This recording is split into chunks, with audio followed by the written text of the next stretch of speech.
Now, should we just finish off, or should we take a break? We have here until, what, 12 o'clock? 12 o'clock, so only 15 minutes. We've got 55 minutes. Do you want to just continue, or should we take a break? Let's just continue. Yes. Okay, why don't we continue? Okay, thank you, Madam President. So the next is talking about the economy of Kazakhstan, as was previously mentioned. The economy of Kazakhstan is the largest in Central Asia, between the Central Asian countries, both in absolute indicators and the per capita indicators. Mainly, as also was mentioned before, the economics of Kazakhstan related to national resources, oil, coal, gas. So the main indicators of economics is the GDP, gross domestic product, which is almost 160 billion dollars according to World Bank. This indicator is the highest in Central Asia, and after Kazakhstan goes Uzbekistan, then Turkmenistan, Tajikistan, and Kyrgyzstan, according to this first. Okay. So relatively GDP per capita due to the population of our country is 8,800 US dollars. Just a reminder, yes, we have not so big population density, and the population itself in Kazakhstan, we are only 18 million people living in the ninth largest country in the world. So the annual growth rate is for about 4% per year. Talking about a bit from the history, I would like to tell that since the collapse of Soviet Union, Kazakhstan faced definitely faced some problem because our heavy economy oriented country, we were facing these problems after the collapse of Soviet Union. But after that, starting from we had the crisis in 1991 till 1994, just after the collapse, and the rapid growth of economies began from about 2000, and also we had some decline in 1998 related to the crisis in Russia at this period of time, when we had some drop of growth rate. But for now, we are observing the same annual rate. If we looked at growth over time, have you seen constant growth since 2000? That is, if we looked at growth rates from 2000 to 2017, are we looking at positive growth during that time? Yes, Yeah. Especially the growth was at the period from 2000 to 2009, 5. The growth rate at this period of time was even almost 9%. It was because of the increased price on world export markets, export products of Kazakhstan. Okay. Grain, oil, grains. Okay. So this period of time we observed quite good growth rate. Yes, 9% growth rate is extremely high. That's extremely high. However, smaller economies can tolerate higher growth without what? When you have a lot of growth in an economy, what is one of the dangers in the economy? For example, right now the United States is experiencing this. Our growth rates are getting a little bit high for an established economy. Now, the growth rate in the United States currently is probably about 3.2%. But when economies start to grow rapidly, something else can happen that can be very, very bad. Anybody know what it is? Money flow. What is it? Money flights. Capital flights. No, not capital flight. What is it? Inflation. Yeah, who said that? Very good. Inflation. So the question is, when the economy of Kazakhstan started to grow at 9%, did you experience inflation? Yes. Yeah, likely, yes. Likely there was inflation, okay? And what can you do about something like that if you have inflation? What do you do? Okay, we have our Ministry of Finance guy right here. What do you do? I manage interest rate. Right, you use what? What did we call that yesterday? Monetary. Monetary policy. You can, the government can adjust or allow the interest rate to adjust. If the interest rate gets higher, it will make the economy slow down a little bit and make inflation slow down. Okay? So probably at that time, the government of Kazakhstan had to use monetary policy. Maybe the other thing they could have done is what? Yeah, they could have used fiscal policy, but if you use monetary policy, you have two instruments in monetary policy. Mr. Minister of Finance, can you tell us? Who's our Minister of Finance from Korea?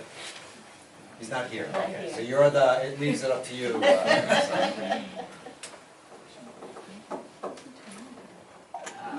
The credit easing, I think. Well, that's adjusting interest rates. Yeah. That's adjusting interest rates. We also create a fund when we generate all money from oil to not Save. Yeah, it's a National fund. national wealth Wealth fund. Yeah. Yeah. But what else can you do from a monetary policy point of view? What else can you do? Tight monetary policy? Right? You can tighten monetary policy. How do you do that? You can raise interest rates, or what else could you do? Currency. Right. Intercurrency. Exactly. Remember, monetary policy, there's two instruments that you can use, interest rates and the value of the currency. So if things are going a little bit too fast, you can increase or strengthen the currency. Fiscal policy, what could they have done? What could they have done with fiscal policy? To slow the economy down a little bit.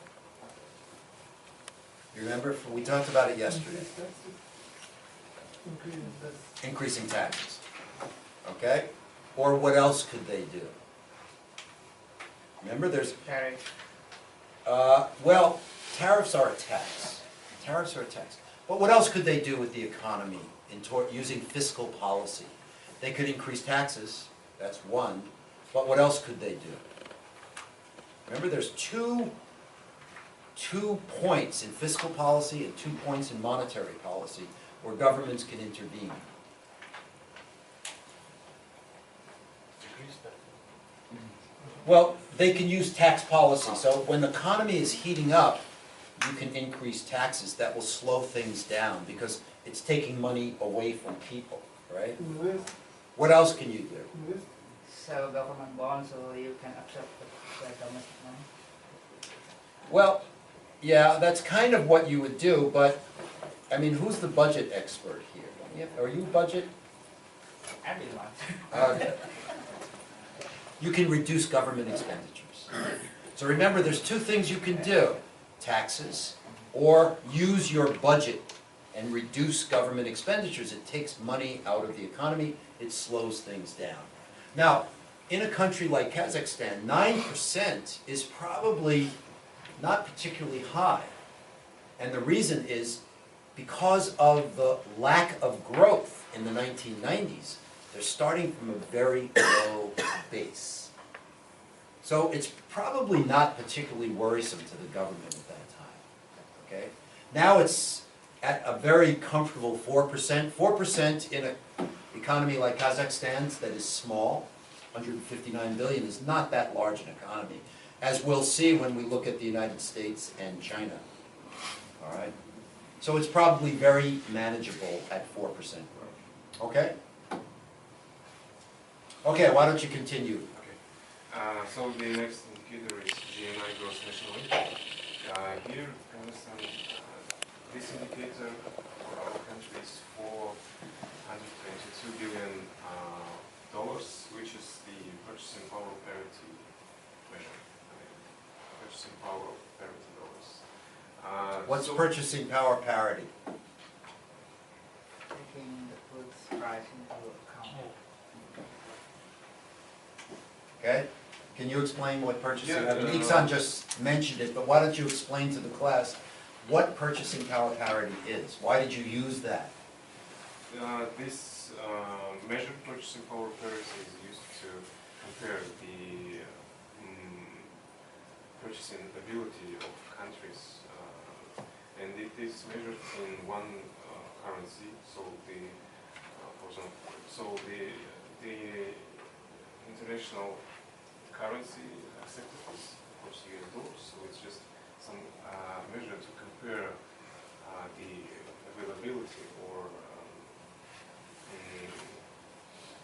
the availability of countries, the purchasing power, the availability of purchasing power in US dollars. Okay, is that clear? Remember we mentioned yesterday that the purchasing power parity will take into account the cost of goods, services, and labor in that economy. Remember I mentioned that if you're making $50,000 and you're working in South Korea, but you move to Laos, that $50,000 goes much further in Laos because the cost of labor and the cost of goods and services is much lower. So if you adjust, it may be worth double. But look at what happened here. The purchasing power parity in Kazakhstan increased, well, we don't have GNI at just GNI in real dollars.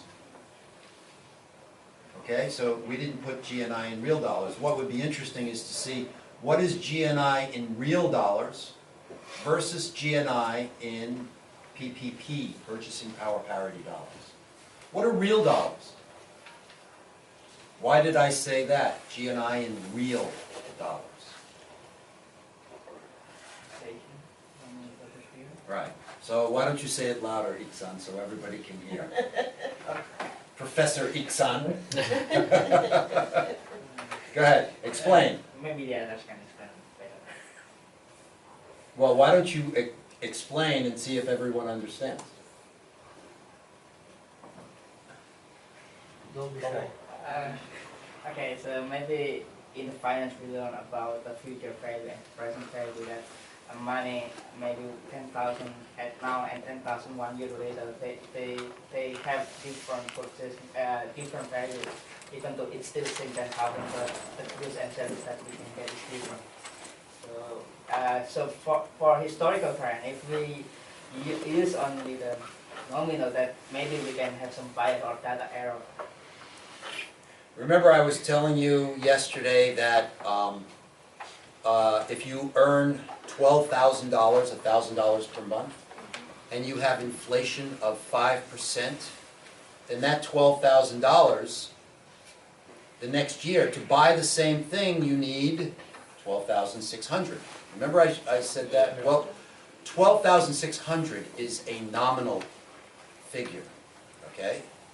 So if I'm making $12,000 here and I want to have the same salary the next year, I need $12,600 because of inflation. So nominal does not take into account inflation, but real takes into account inflation. The reason that we would want real dollars here is because in 2017, perhaps there's inflation in the economy. I mean, we don't know, and maybe you will tell us later. But the difference between nominal and real would be very important. We always want the value in real dollars adjusted for inflation. And usually what we do is we choose a year. Let's say the year that we choose is 2015. It doesn't really make any difference. You can choose any year. But everything must be adjusted to that year. Okay? So this is probably gross national income in PPP dollars, but based on the gross national income in real dollars. It would have been interesting to see the gross national income in real and the gross national income in PPP. And something others might think about presenting, okay? Okay, continue. The GNI per capita, according to the above mentioned indicator, gross national income is $23,000 dollars, but it's better to show the real. Well, the real I think that what the World Bank is giving there is probably real. When you're looking at GNI per capita, PPP, you've already adjusted for the real. That's already adjusted, okay? But look at the difference between this and this. Okay? It shows you that in Kazakhstan, basically $1 in Kazakhstan goes 3 times further than $1 in the United States. Okay? So if you're working in Kazakhstan and you want to have the same standard of living in the United States, you need to make 3 times as much money. Okay? That's what it means. The other thing that I would just maybe ask you guys, what's the difference between gross national income and gross domestic product? Gross national income include also some foreign aids, while the GDP is only the general amount of all production generated by all the citizens and all the residents of the country. Right. Whereas GNI includes not foreign aid. What else does GNI include? We have GDP. GDP, as we all know, is the total amount of goods and services produced within the border of Kazakhstan. It could be investment from China, or Russia, or Japan, or South Korea. As long as it's in Kazakhstan, that goes to the GDP. What about the GNI? What would that include as well?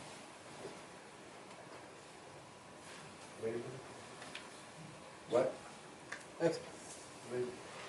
Labor?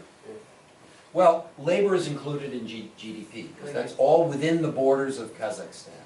What else would be? GNI includes some dividends from investment. Right. Made in the country. Right, exactly. So if Kazakhstan has investments in other countries, in Uzbekistan, or it has investments in China or Russia, the value of those investments are included in GNI. So GNI is what is produced in Kazakhstan plus the Kazakhstan investments and the return in other countries. Usually in a country like Kazakhstan, you don't have that much investment in other countries. So the difference between these two is not that large. But if you go to Japan or South Korea, the United States, China, you're going to see a big difference in those. Okay? Okay, go ahead. So the next indicator is Gini index, which is the distribution of wealth, income. Here we see that in Kazakhstan it's 26.9 in 2015. Unfortunately, I can't find 2017. Okay. What do you guys think about that? GNI in Kazakhstan is 26.9 on a scale of 1 to 100, or 0.269 on a scale of 0 to 1. We discussed this only the scale between 0 and 1, but I suppose that the scale is from 0 to 100. Yeah, so when you're looking at GNI, it usually is presented on a scale from 0 to 1, so it's a decimal. But what you saw here is, all they've done is they've taken it as a percentage and said, okay, this is 26.9%. So it's 0.26. Yeah, it's 0.269, 0.27. Okay, let's ask you guys, or let's ask our students, what do you think of that? If you're the person who is working with the government of Kazakhstan and you see a Gini index of 0.269, It's okay. It's pretty good. I would invest. what do you think? I think it's okay. Why? Because we said yesterday Okay, that must be right. That's a good answer.